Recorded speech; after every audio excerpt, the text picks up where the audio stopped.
નમસ્કાર દર્શક મિત્રો, આપ નિહાળી રહ્યા છો N24 ગુજરાતી। તો નજર કરીશું આજના મહત્વના સમાચાર પર।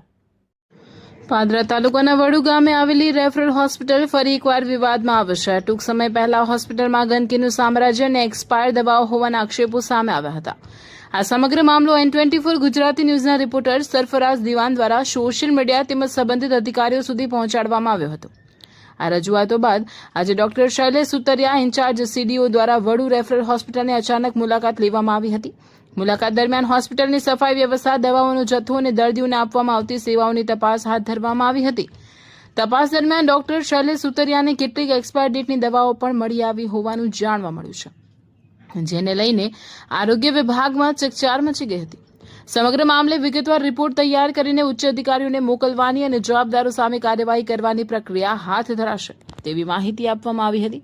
ડોક્ટર સુતરિયાએ જણાવ્યું હતું કે સરકારની આરોગ્ય સેવાઓનો લાભ દરેક દર્દી સુધી યોગ્ય રીતે પહોંચે તે માટે વિભાગ ગંભીરતાથી કામ કરી રહ્યો છે। સાથે જરૂરી જણાશે તો વધુ તપાસ અને કાર્યવાહી પણ કરવામાં આવશે। કેમેરામેન સાથે સરફરાઝ દિવાન, N24 ગુજરાતી ન્યૂઝ, વડુ, પાદરા। હું doctor Shailesh Sutariya, incharge CDHO, આજે વડુ સામૂહિક આરોગ્ય કેન્દ્રની મુલાકાત લીધેલી હતી। કેટલીક ફરિયાદ હતી પબ્લિકની ગંદકી અને એના માટે અમે આજે વિઝિટ કરી છે। ફરિયાદને અનુમોદન મળે એવી ઘણી વસ્તુ અમને જોવા મળી છે આજે। એમાં ખાસ કરીને ગંદકી, નિયર એક્સપાયરી ડેટવાળી દવાઓ અને એવું જે જોવા મળ્યું છે, અમને એનો રિપોર્ટ તૈયાર કરી અને તાત્કાલિક જે મારા લેવલે પગલાં લેવાના છે એ મારા લેવલે RDD સાહેબના ધ્યાને મૂકવાનો અને જો જરૂર પડે તો અમે સ્ટેટની અંદર પણ આની જાણ કરીશું।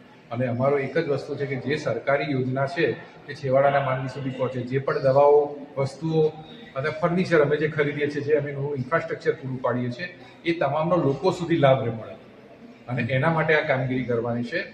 અને મને ખાતરી છે કે આ થશે, કારણ કે વડુની જનતા બહુ જાગૃત છે અને અમે એમના લાઈવ સંપર્કમાં રહી અને સતત આ પ્રયત્નો એવા કરીશું કે આ બધું થોડા ટાઈમની અંદર આ બધું સુધારી શકે।